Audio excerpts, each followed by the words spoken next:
Voilà pourquoi je dis toujours à un homme, à une femme, arrête de te précipiter dans la vie. Arrête de t'agiter dans la vie. Arrête de vouloir vivre selon le voisin.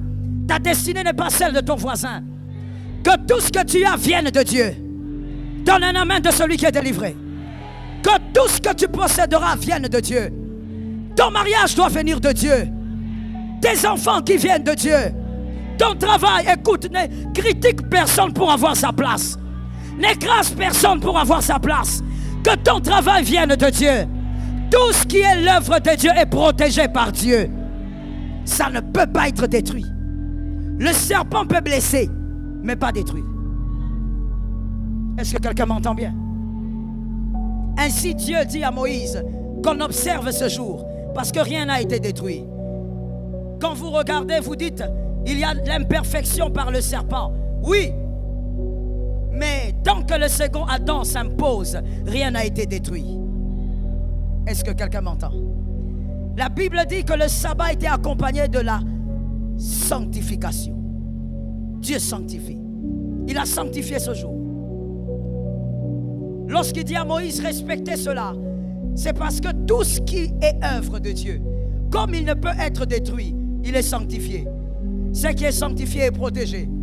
Ce qui est protégé est sécurisé. Personne ne peut y toucher. Voilà pourquoi mon frère, sois dans la paix dans la vie quand tout ce que tu as vient de Dieu. Tu dormiras dans la paix même si tu entends les troubles dehors. Parce que tu sais que c'est l'Éternel qui veille sur tout ce qui est à toi. C'est Dieu qui est le plus grand gardien de tes biens. Mais lorsque tu as volé l'homme d'autrui, lorsque tu as fait pleurer une femme pour avoir son mari, ma soeur, tu pleureras toute ta vie parce que tout ce que Dieu n'a pas donné, il ne le protège pas. Je réponds à la face pour celui qui dormait. Tout ce que Dieu n'a pas donné, il ne le protège pas.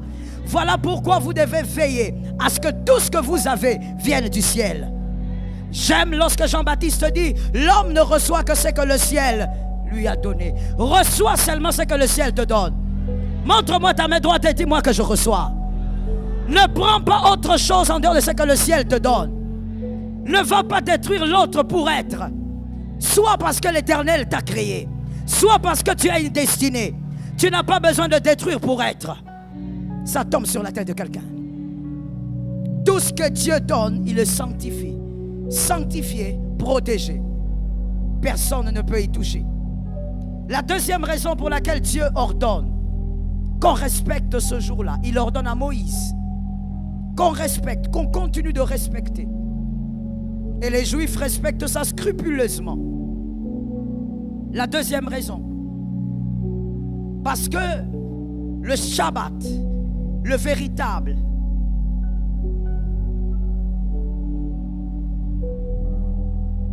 la sanctification véritable. N'oubliez pas que le Shabbat représente deux choses, n'est-ce pas? La satisfaction et... Donc, la satisfaction véritable et la sanctification véritable, j'insiste sur véritable, c'est le salut de l'homme. La satisfaction véritable de Dieu, c'est ton salut. La satisfaction véritable de Dieu, c'est ton salut. La véritable sanctification, c'est ton salut. Ainsi, il est écrit dans Marc 2, 27. Marc 2, 27. Puis il leur dit, le sabbat a été fait pour l'homme et non l'homme pour le sabbat. Et là, Jésus commençait déjà à bouleverser l'intelligence, la connaissance des pharisiens et des juifs. Ils avaient commencé à avoir des chocs. Ainsi, j'ai toujours dit, celui qui a été le premier à choquer les hommes, à choquer à tout moment, ce n'est pas le pasteur Joël, c'est Jésus. Jésus est le maître de choc. Il choquait en ordre et en désordre. Il vient au milieu des Juifs, des hommes qui respectent le Shabbat, donné par un grand prophète, Moïse. Et il leur dit ça, et ça les scandalise. Le sabbat a été fait pour l'homme, et non l'homme pour le sabbat. Et là, il le dit pourquoi? Parce que Jésus, la plupart de ses miracles, il le fait le sabbat. Alors que c'est interdit d'agir le jour du sabbat. Le sabbat a été fait pour l'homme et non l'homme pour le sabbat. Parce que le véritable sabbat, c'est le salut. Quelqu'un m'a capté? Dis à ton voisin, le véritable sabbat, c'est le salut. Alors comprenons-nous et écrivons, s'il vous plaît. Le salut est pour l'homme et non l'homme pour le salut. C'est exactement ce qu'Adonai voulait dire là-bas. C'est ce que Jésus voulait dire. Le salut a été fait pour l'homme et non l'homme pour le salut. Est-ce que quelqu'un me capte? Voulant simplement dire que le salut vient vers l'homme. Ce n'est pas l'homme qui amène le salut. L'être humain ne peut amener le salut. Ainsi je dis à quelqu'un, ne trahis jamais Jésus avec un homme. Donne-moi un amen normal. Donne-moi un amen de celui qui est délivré. Ne trahis jamais Jésus avec un homme, avec une femme. Tu trahis Jésus. Le salut ne pourra jamais venir d'un homme. Même s'il t'aime jusqu'à mourir, le salut ne peut sortir d'un homme. Ainsi, voilà pourquoi Jésus a dit, laissez le verset s'il vous plaît. Voilà pourquoi Jésus a dit, le sabbat a été fait pour, le salut a été fait pour l'homme. Voilà aussi pourquoi l'homme salut, qui est Jésus-Christ, et vous l'avez compris, ne pouvait pas être le fils de Joseph. Car l'homme n'apporte pas le salut. Ce n'est pas Jésus qui a apporté le salut. Je te réchoque. Ce n'est pas Jésus qui a apporté le salut. C'est Christ qui a apporté le salut. Jésus a un commencement. Le Christ n'a pas de commencement. Le Christ n'est pas le fils de Marie. Jésus est le fils de Marie. 100% homme et 100% Dieu. Mais ce n'est pas l'homme qui apporte le salut, c'est le Christ. Ne dis pas Dieu, Christ. Précise, c'est la doctrine. C'est le Christ qui apporte le salut. Ainsi, Jésus a dit, c'est le sabbat qui a été fait pour l'homme. Le sabbat étant Jésus, le vrai salut, le seul d'ailleurs. C'est Jésus qui a été fait pour l'homme. C'est lui qui amène le salut dans la vie de l'homme. Donc il ne pouvait pas être le fils de Joseph. Joseph ne pouvait pas déposer la semence. S'il dépose la semence, il serait un homme adamique avec le péché. Or Jésus n'avait point de péché. 100% homme, même son humanité n'avait pas de péché. Voilà pourquoi la sémence d'Adam ne devait pas entrer. Il ne devait même pas coucher avec sa femme pendant qu'elle était enceinte. Même si cela n'aurait aucun impact, mais il ne devait même pas la toucher. Parce que la sémence, aucune sémence ne devait pénétrer cette femme. Parce que le Christ était là. Jésus était là. Avant d'évoluer, laisse-moi d'abord poser la question, parce qu'il y a toujours des gens façon. Qui sauve l'humanité? Qui est le salut? Qui est le véritable Shabbat? Qui est le fils de Marie? Merci pour la différence. Ne commets jamais d'erreur à ce niveau-là. C'est une doctrine importante à capter, à comprendre. Jésus est né. Voilà pourquoi d'ailleurs Ésaïe, donnez-moi le verset d'Ésaïe. Un fils nous est né. Un fils nous est donné. Un enfant nous est né. Donnez-moi ce verset s'il vous plaît. On l'a lu la semaine pendant Siloé. Vous vous rappelez? Donnez-moi ce verset-là. Rapidement.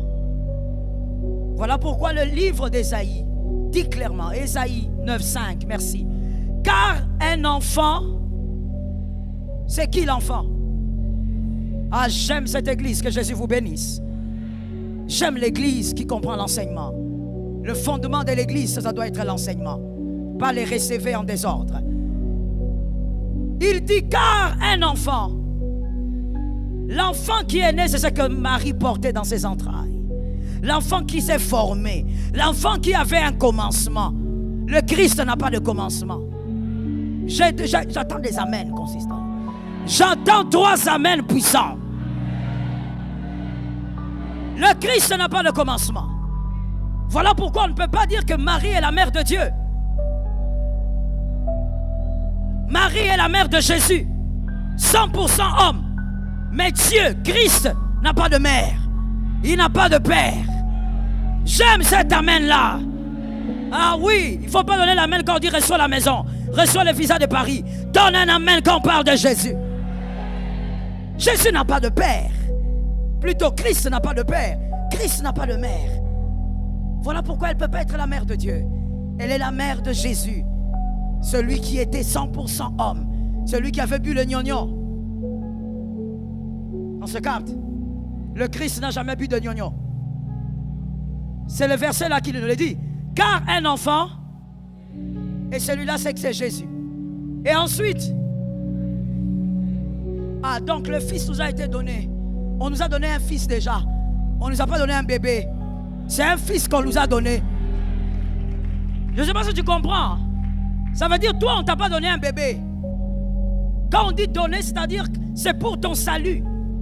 C'est pour ton ciel. C'est pour ton éternité. C'est pour vaincre la masturbation. Pour vaincre l'adultère. Pour vaincre la sorcellerie. Pour vaincre la magie. Ce n'est pas un bébé qui t'est donné. C'est un fils. Est-ce que quelqu'un m'entend? En d'autres termes, je vais vraiment l'interpréter pour expliquer à tout le monde. Un bébé était dans le ventre de Marie. Un fils était à la croix. Est-ce que quelqu'un me capte? Celui qui sauve, ce n'est pas un bébé. Celui qui nous a été donné, ce n'est pas un bébé. C'est un fils. Maintenant, regardez la bizarrerie de la chose. C'est là où on comprend que c'est lui le vrai Shabbat. Et la domination sur, on l'appellera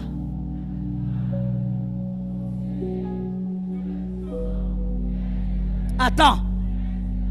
Comment il est devenu Père éternel? Comment il est devenu Père éternel? Il a toujours été Père éternel. Est-ce que quelqu'un m'entend bien? Père éternel, prince, le vrai Shabbat. Voilà pourquoi il a dit, le sabbat a été fait pour l'homme. Le salut a été fait pour l'homme. Le salut, c'est lui-même. Et le vrai Shabbat, c'est lui-même. Je bénis celui qui entend l'enseignement avec moi. Matthieu 12, 8. That is a great word. Matthieu 12, 8. Matthieu 12, 8. Car il est le Fils de l'homme. Et est-ce qu'on peut le répéter 3 fois s'il vous plaît? Si vous n'avez pas de mauvais yeux pour voir là-bas. On y va. 1, 2, 3.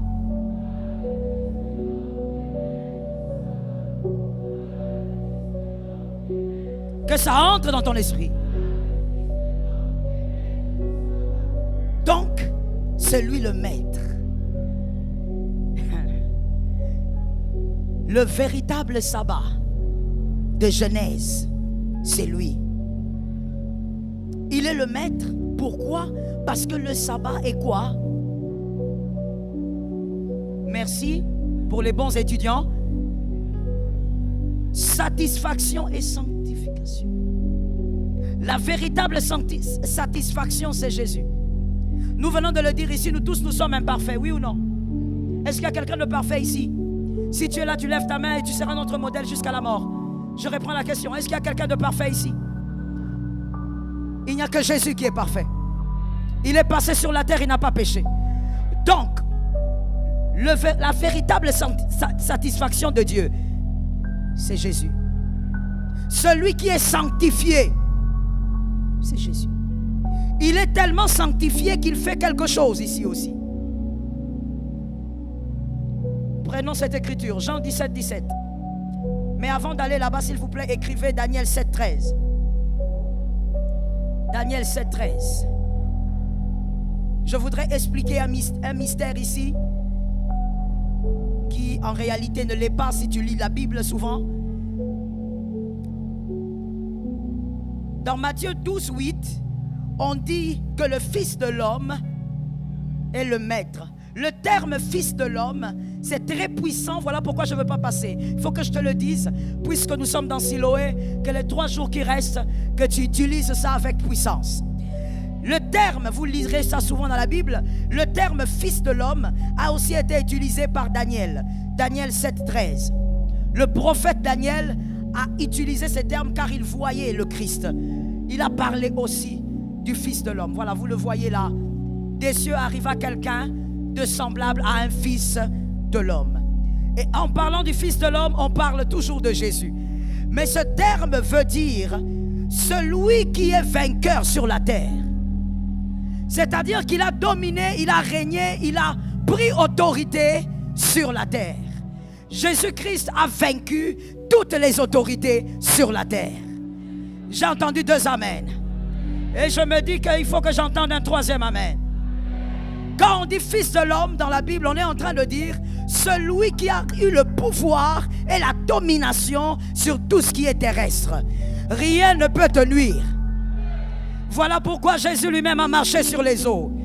Oh, ce n'était pas un spectacle de beauté ou un spectacle d'orgueil. Non, c'était un signe très prophétique pour dire sur la terre, rien, aucun pouvoir n'est au-dessus de son autorité. Le Fils de l'homme a vaincu. Aide-moi à dire à ton voisin, le Fils de l'homme a vaincu, ne crains rien. Est-ce que tu peux dire à ton âme, le Fils de l'homme a vaincu? Jean 17, 17. Jean 17, 17. Il est écrit, sanctifiez-les par ta vérité. Ta parole est... Oh my goodness. Sanctifiez-les par... Là maintenant nous voyons d'abord la première chose, la sanctification. Vous vous rappelez que Dieu avait sanctifié, n'est-ce pas? Et ici on dit aussi sanctifiez-les. Sanctifie-les par ta vérité. Qu'est-ce qui est la vérité? En d'autres termes, sanctifie-les par ta parole. Nous sommes sanctifiés par la parole. Oh, j'ai besoin des amens d'autorité. Oh mon Dieu, est-ce qu'il y a des clients de Dieu ici? Non, il ne faut pas être client de Dieu normalement. Il faut être enfant de Dieu. Hein? Les clients de Dieu, ils aiment seulement Seigneur, donne-moi, Seigneur, ceci, Seigneur, cela. Il faut être enfant de Dieu. Quand on est enfant de Dieu, on aime la parole. Sanctifie-les donc par la parole. Nous sommes sanctifiés par la parole. Nous sommes en train d'aller vers la démarche, toujours insistant que Christ est le vrai Shabbat. Jean 1, 1 à 4, verset de l'école du dimanche, qu'on peut réciter les yeux fermés. Jean 1, 1 à 4. Au commencement,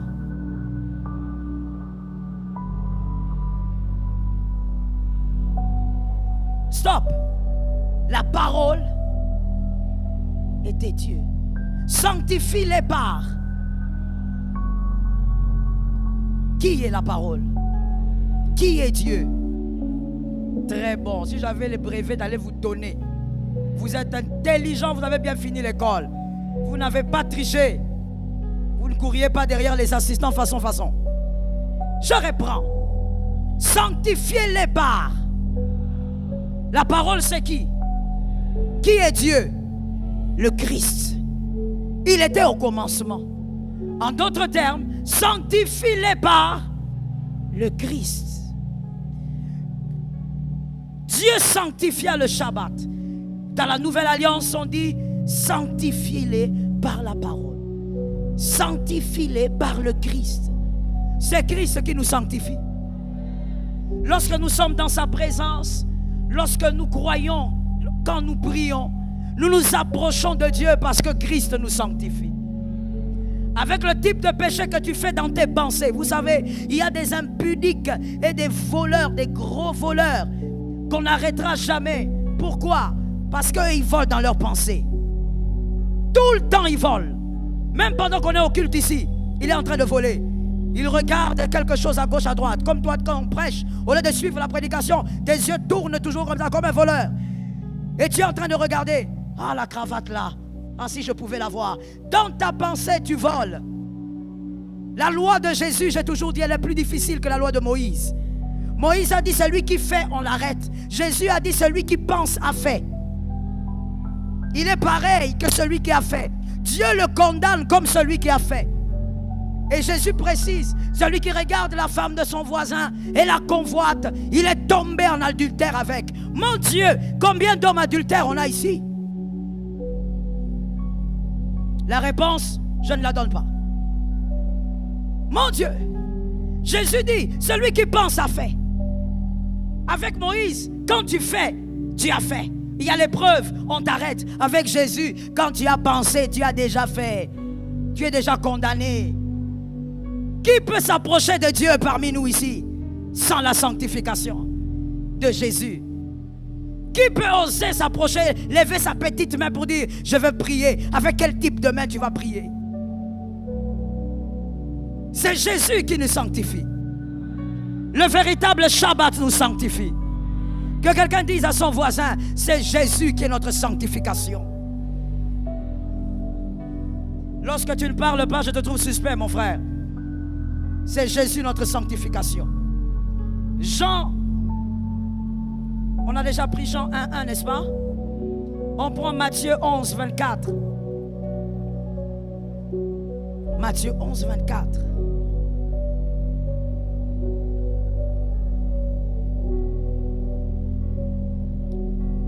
Ah, sorry, prenez 11:28. 11:28. Venez à moi, vous tous qui êtes fatigués et chargés, et je vous donnerai. Qui se rappelle du repos? Qui se rappelle du repos? Il y a quelqu'un qui se rappelle du repos? C'est écrit dans quel livre, le premier repos? Merci, ceux qui ont bien étudié. Genèse combien? Le premier repos apparaît là-bas. Mais il y a quelqu'un d'étrange dans Jean, dans Matthieu plutôt, Matthieu 11:28 qui dit: venez à moi vous tous qui êtes fatigués, et je vous donnerai, parce qu'il est le véritable repos. Il nous sanctifie et c'est lui le véritable repos. C'est lui-même qui a dit, on n'a pas fabriqué, on n'a même pas interprété. Non, tu vois, cette écriture veut dire, non. Il a dit, je vous donnerai. On ne peut pas donner ce qu'on n'a pas. Maintenant, lui, il est au-delà d'être. Lui, il donne ce qu'il est. Je voulais dire, il est au-delà d'avoir. Puisqu'on ne peut pas donner ce qu'on n'a pas, Jésus est au-delà de l'avoir. Jésus donne parce qu'il est. Jésus donne l'amour parce qu'il est amour.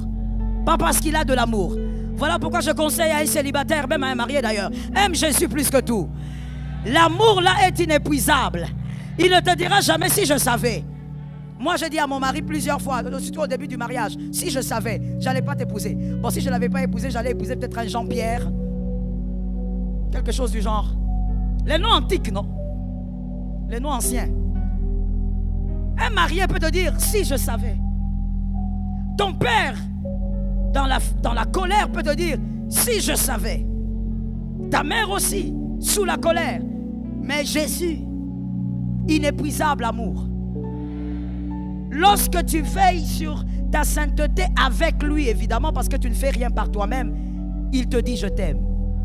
Lorsque tu es dans la boue la plus sale, dans le péché le plus horrifiant, il s'approche, il dit je t'aime. Tu m'appartiens moi. Est-ce que quelqu'un m'entend bien? Un jour, je veux faire une confession ici. Un jour, j'étais en train de prier, de pleurer devant Dieu. Je lui disais, tu vois tout ce que tu fais, tu vois tout ce que tu acceptes dans ma vie, tu vois tout ce que tu veux me faire subir parce que je crois que rien ne m'arrive sans que toi tu le décides. Donc tu vois tout ce que tu acceptes de me faire subir, c'est simplement parce que tu veux que je puisse paître tes brebis. C'est simplement parce que tu veux que je sois présent pour tes brebis. C'est pour ça que tu permets toutes ces choses. Tu ne tiens pas compte de moi. Pourquoi tu me fais subir tout ça? C'est parce que tu comptes seulement sur le cœur des autres. Tu veux que je sois prête pour les autres. Et j'ai prié comme ça, j'ai pleuré comme ça pendant peut-être 3-4 jours dans ma retraite. Et après, il me dit, tu sais Joël, il faut vraiment que tu arrêtes de répéter ça. Et depuis, je ne sais pas, peut-être 4 ans, j'ai arrêté de répéter ça. Tu vois, ça fait pas longtemps, hein? Ça fait juste 4 ans. Il m'a dit, il faut que tu arrêtes vraiment de répéter que si je veille sur telle chose, c'est parce que je veux que tu puisses paître mes brebis. J'ai 1001 manières de paître mes brebis. J'ai plusieurs façons de toucher mes brebis sans t'utiliser. Si je veux guérir les gens, je n'ai pas besoin de toi. Si je fais ça, c'est parce que c'est toi que j'aime. Oh, la phrase consolatrice de ma vie. J'ai été guéri. Mes blessures ont guéri automatiquement. Alors que mon frère, Tu sais quoi? C'est depuis que je suis enfant qu'on me répète Jésus m'aime. Je l'entends. Et il me l'a aussi dit aussi plusieurs fois. Mais là, c'était différent. Pourquoi? Parce que je réalise qu'écoute, Jésus ne m'aime pas pour les autres. Tu sais, même quand on te dit tu es l'étoile majeure de ta famille, ça ne veut pas dire que Jésus peut te sacrifier pour sauver les autres. Non. Jésus peut sauver les autres sans toi. C'est pourquoi j'ai dit que le salut ne vient pas de toi, ça vient de Jésus. Le sabbat n'a pas été créé, l'homme n'a pas été créé, plutôt, le sabbat a été créé pour... Et non.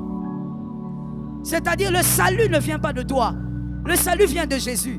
Même quand on te dit, Dieu te fait passer par les batailles parce qu'il veut t'aider à vaincre les batailles de tes frères, ça ne veut pas dire que Dieu t'a sacrifié. Un seul sacrifice, ça suffit. Ça veut simplement dire que Dieu t'a gracié. Dieu veut faire de toi l'étoile qui brillera pour tes frères. Mais Dieu t'aime pour toi. Est-ce que quelqu'un m'entend? Oh, cela m'a guéri. Et je me suis rappelé qu'il est le Dieu, le véritable repos. Donc, le véritable Shabbat, ce n'est pas un jour. C'est pourquoi l'apôtre Paul avait dit que personne ne vous juge sur les jours, sur la nourriture et toutes ces choses. L'apôtre des gentils, l'apôtre Paul, il dit que personne ne vous juge sur ça.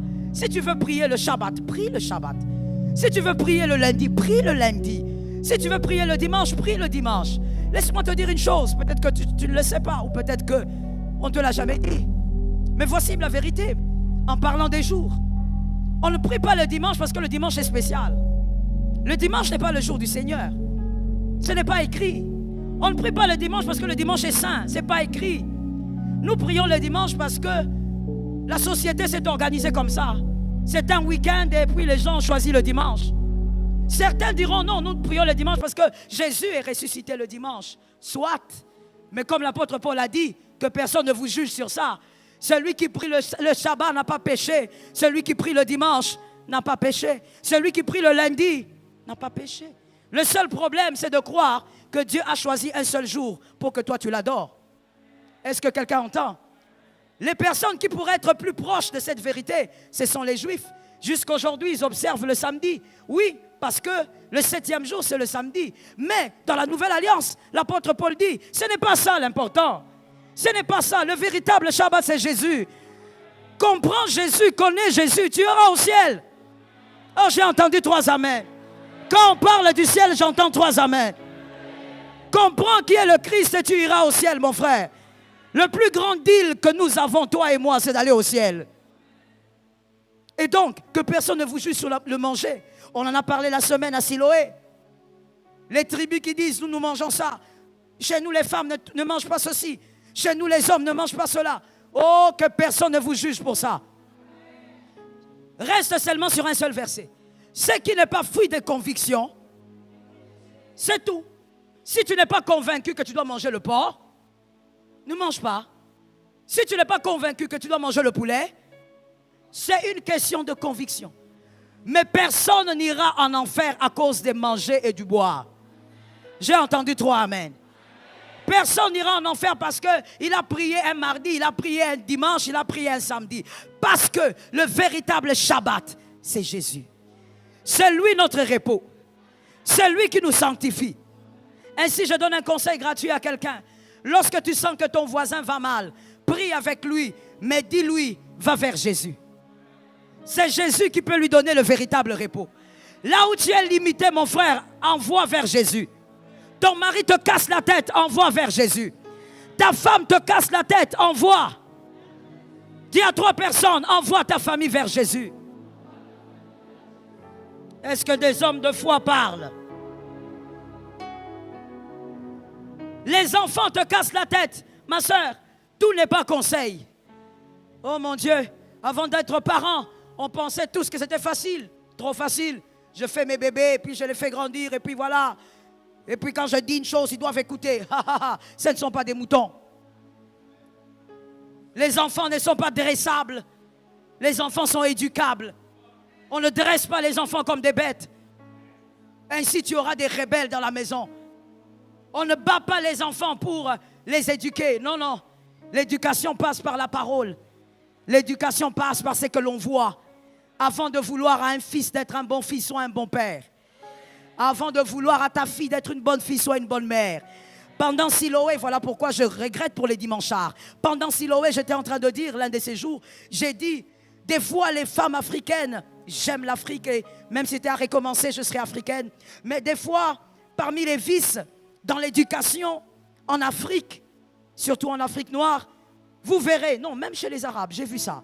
Vous verrez une mère battre sa fille et ensuite lui dire, qu'est-ce que je t'avais dit? Et l'enfant regardait et dit, maman, de quoi tu parles? Elle n'avait pas enseigné, mais elle a battu. Lorsqu'elle voit le mal, elle se fâche alors qu'elle n'a pas enseigné.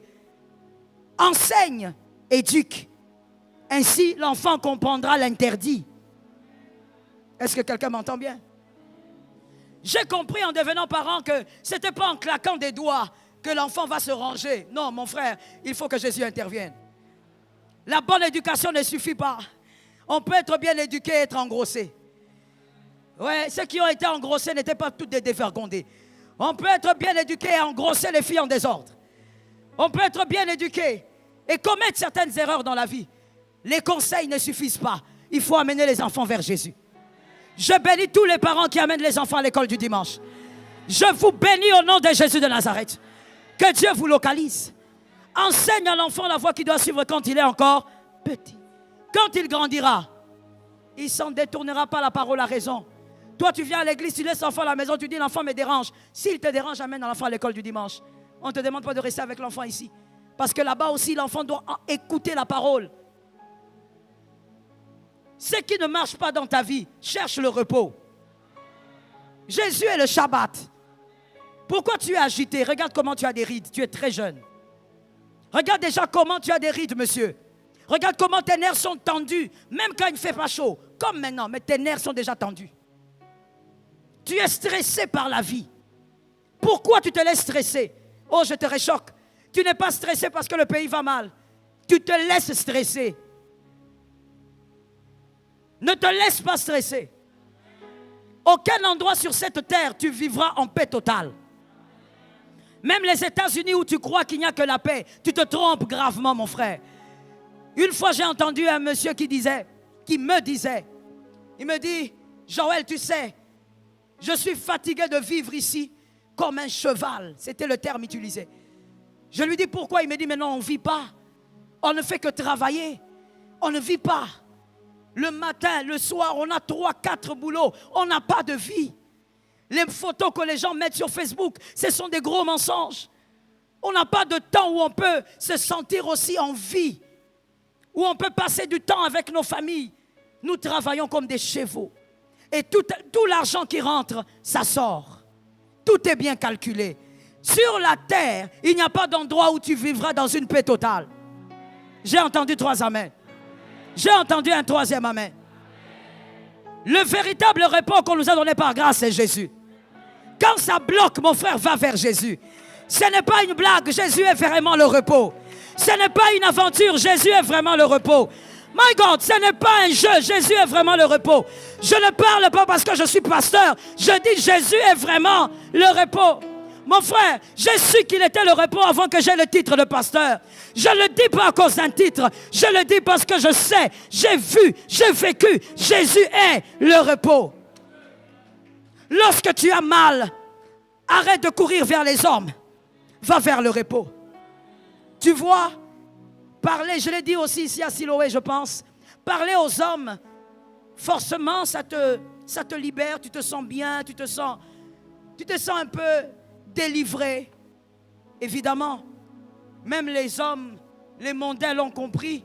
Voilà pourquoi il y a des psychologues. C'est vrai que ça fait du bien, mais n'oublie pas que ça reste un homme.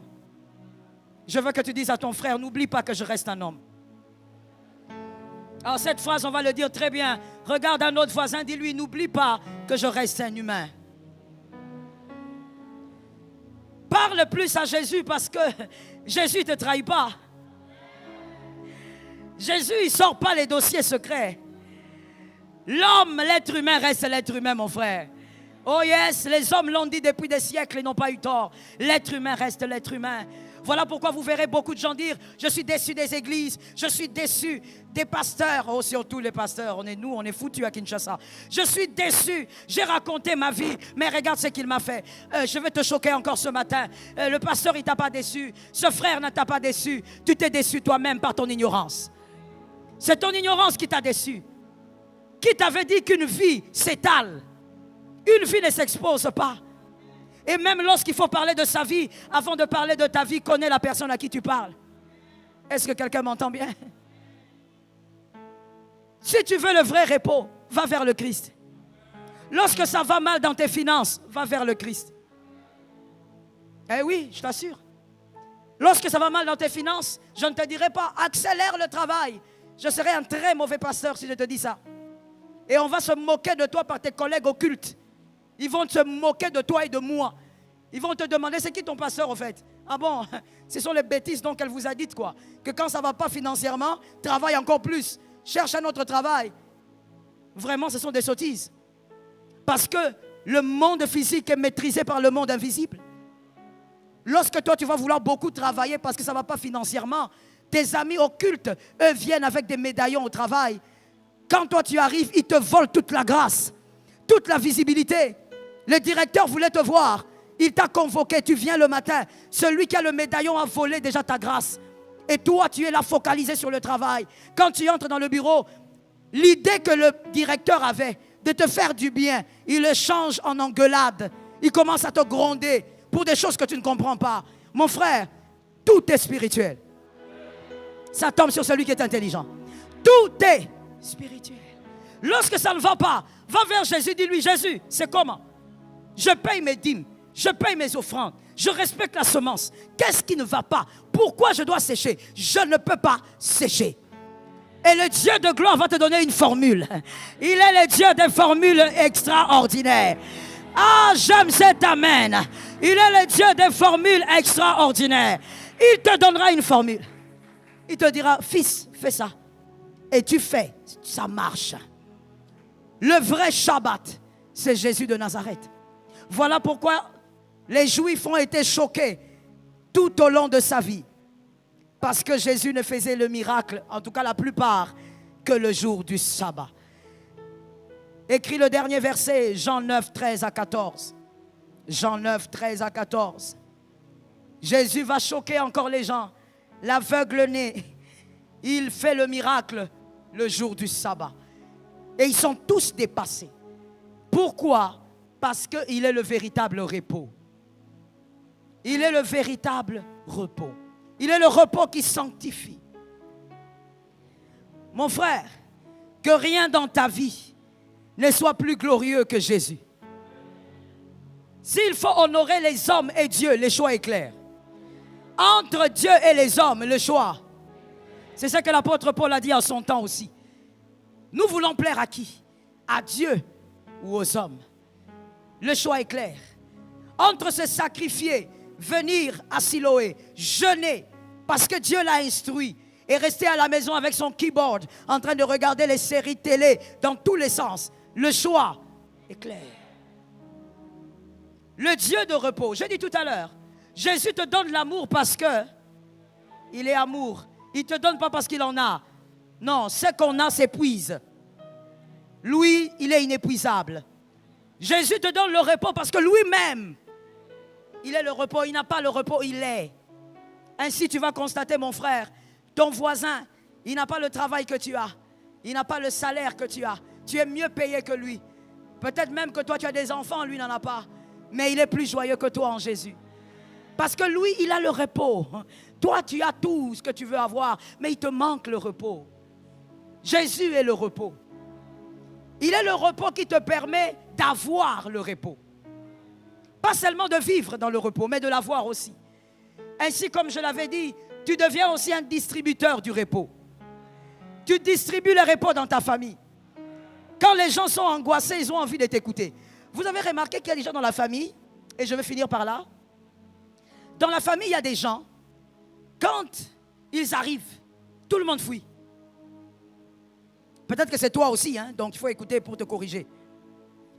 Bon, je vais dire ça comme ça. Quand toi, tu arrives, tout le monde fuit. Ça veut dire que tu te pointes. Ils se disent entre eux, il est venu, il faut partir. Parce que toi, ce n'est pas une affaire de demander, non. Ça veut dire que toi, tu es le plus plaintif. Tu te plains pour tout et pour rien. Oh, notre famille, si ça ne va pas, il y a trop de sorciers. Mon frère, il y a des sorciers partout. Est-ce que quelqu'un m'entend bien? Comme une fois, je grondais une femme, pas même une fois. Je crois que c'était avant-hier. Je l'ai grondée systématiquement. Ah oui, mon fils, je l'ai grondé. Des fois, il y a des femmes qui n'entendent pas. Elle me dit, oh, vous savez, pasteur, je suis très combattu dans ma maison. Vraiment, je ne sais pas, mon travail a beaucoup de problèmes. Trop de secousses dans mon travail. Je sens vraiment que mon papa et ma maman me combattent. Il y a trop de sorciers dans ma famille. Je lui ai dit, dans ta famille? Et dans la famille de ton mari alors? Et puis elle me dit, pardon? J'ai dit, et dans la famille de ton mari? Il n'y a pas de sorciers. Bon, il y en a quelques-uns. Tu vois que les femmes sont extraordinaires. Extraordinaires. Il y en a quelques-uns. Je dis, mais pourquoi toi? Parce qu'en fait, c'était la goutte qui avait fait déborder le vase. Parce qu'en fait, elle, à chaque fois qu'elle a des problèmes, les sorciers de ma famille, les sorciers. Mais dans la famille de ton mari, il n'y a pas de sorciers. Oh si, il y en a quelques-uns. Je dis, mais pourquoi tu ne parles pas d'eux?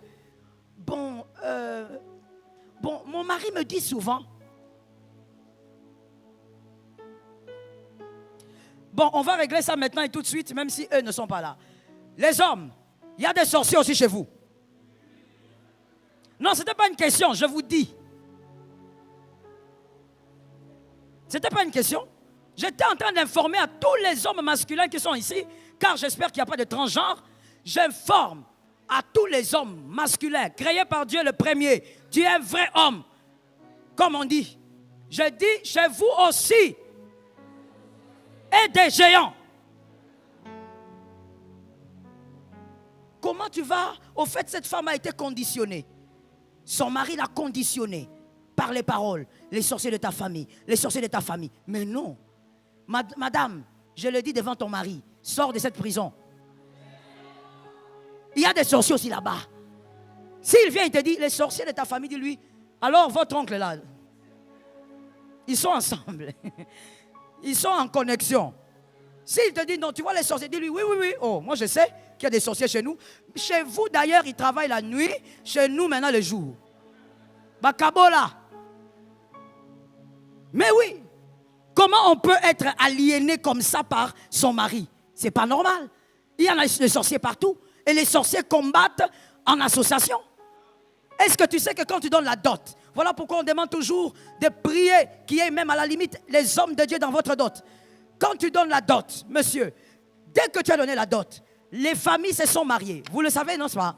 Ça, on le sait, on est tous africains. Les familles se marient. Ce n'est pas le mariage, c'est du couple, l'homme et la femme. Non, les familles se marient. La dot et le mariage, c'est pourquoi on l'appelle mariage coutumier. Voilà, c'est le mariage de famille. Les deux familles se marient. Dès que les deux familles se marient, les deux sorciers. Association.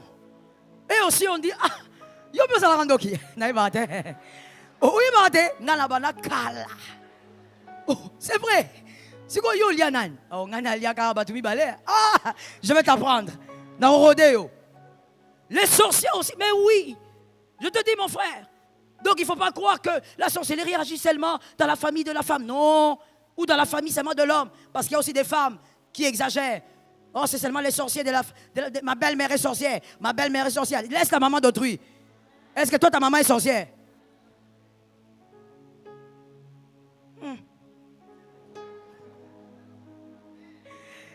Et donc, je disais à quelqu'un, le vrai repos, c'est Jésus. Quand ça ne marche pas dans la vie, dans ta famille, arrête de t'agiter. Dieu n'exauce pas les prières des hommes inquiets. L'inquiétude ferme le ciel. Je vais dire 3 choses qui ferment le ciel et on a fini. L'inquiétude ferme le ciel. Le manque de pardon ferme le ciel. La rancune ferme le ciel. Enlève ces choses-là. Enlève-les. Et va vers le repos. Quand ça te dépasse, tu as parlé à ton pasteur, tu sens que ça ne marche pas, va vers le repos. D'ailleurs, va vers le repos avant ton pasteur. C'est le véritable repos. Il est celui qui nous sanctifie. J'encourage un homme et une femme à dire ceci. J'aimerais encourager. Oh my Jesus. J'encourage un homme et une femme et je dis, Jésus peut te délivrer de n'importe quel péché. Jésus peut te délivrer de n'importe quel mal. Même si ça fait 15 ans que tu es dedans, il peut te délivrer. Lorsque, bien-aimé, tu veux vaincre un péché, ne regarde pas les hommes. Les hommes vont t'écraser, ne les regarde pas. Les hommes vont te juger continuellement, ne les regarde pas. Peut-être que parmi eux, il y a pire que toi. Regarde celui qui sanctifie. Il peut te délivrer de cette masturbation. Non, j'ai besoin d'un amen. Il peut te délivrer. Mon frère, tu sais quand on déclare comme ça, il faut toujours dire amen. Parce que comme des fois, l'homme de Dieu dit, des fois le mal que toi tu penses n'est pas avoir, peut-être que ça se trouve dans ta maison. Ah, la vie c'est comme ça. La vie c'est comme ça. Des fois tu te dis, non, moi, cette histoire de masturbation, je ne sais pas, moi je ne me masturbe pas, ma femme ne se masturbe pas, d'accord. Mais peut-être que ta fille ici, aujourd'hui les enfants de 6 ans savent ce que c'est le sexe, la sexualité. Peut-être que ton fils là qui est à la maison là a déjà commencé depuis longtemps. Tu crois qu'il viendra te dire, maman je me masturbe. Et voilà pourquoi, lorsqu'on déclare que Dieu te donne la force de recevoir ça pour ta maison, que Jésus sanctifie ta maison, crois en la sanctification que Jésus nous a donnée. Je rappelle à quelqu'un que le diable ne t'empêche jamais d'aller vers Dieu. Mon fils, tu entends? Jamais. Peu importe le péché que tu feras, qu'il ne te dise pas, bon, il te le dira, mais ne l'écoute pas. N'écoute pas le diable te dire, Dieu ne va plus t'écouter. Tu as trop péché, tu es trop sale. Là, tu viens de faire quoi? Je vais très loin. Même si tu as couché avec ta mère, même si tu as été violé par ton père, Jésus, il est le Dieu qui sanctifie. Même si ton père, à cause de l'occultisme, et ça je l'ai vécu dans le ministère, ton père a été celui qui t'a déviergé. Et il t'a pris plusieurs fois parce qu'il était dans les sciences occultes. Je dis à cette fille, ne te décourage pas. Le sang de Jésus est encore puissant pour te délivrer. Ainsi, j'ai toujours dit aux gens, n'allez pas vers le sang de Jésus comme une piscine. Vous entrez, on vous a lavé et vous rentrez dans la saleté. Le sang de Jésus ne lave pas seulement. Le sang de Jésus vous délivre. Soyez délivrés du mal. Soyez délivrés du mal. Soyez délivrés du mal. Que Dieu délivre vos familles. Que Dieu sanctifie vos familles. Que Dieu purifie vos familles. Que Dieu purifie vos maisons. Que vos enfants soient purifiés. Donne-moi un amen normal. Que vos enfants soient purs. Que l'enfant qui est dans ton ventre soit purifié. Que vos enfants soient sanctifiés. Sanctifiés par Jésus. Lève-moi ta main droite, on va parler au repos, au Shabbat. Personne au milieu de nous ne peut lever sa main pour dire, moi je n'ai pas besoin de repos, chez moi tout va bien. Soit tu es inconscient, soit tu es ignorant. Personne ne peut lever sa main pour dire, moi de toutes les manières, je n'ai pas besoin de la sanctification. Je n'ai pas besoin d'être sanctifié, car moi j'ai vaincu tous les péchés. C'est ça même le premier mensonge, donc le péché. Répétons ceci, au nom de Jésus, par l'autorité du Saint-Esprit, je le déclare que tous les esprits entendent. Ma vie est sanctifiée par le Christ. Ma vie est purifiée par le Christ. Il ne peut me condamner pour les péchés d'hier. Il ne peut me condamner pour les péchés d'aujourd'hui. Jésus m'a pardonné et m'a purifié. Je déclare, je suis sanctifié et je vaincrai le mal qui me résiste jusqu'aujourd'hui. Au nom de Jésus-Christ, prophétise.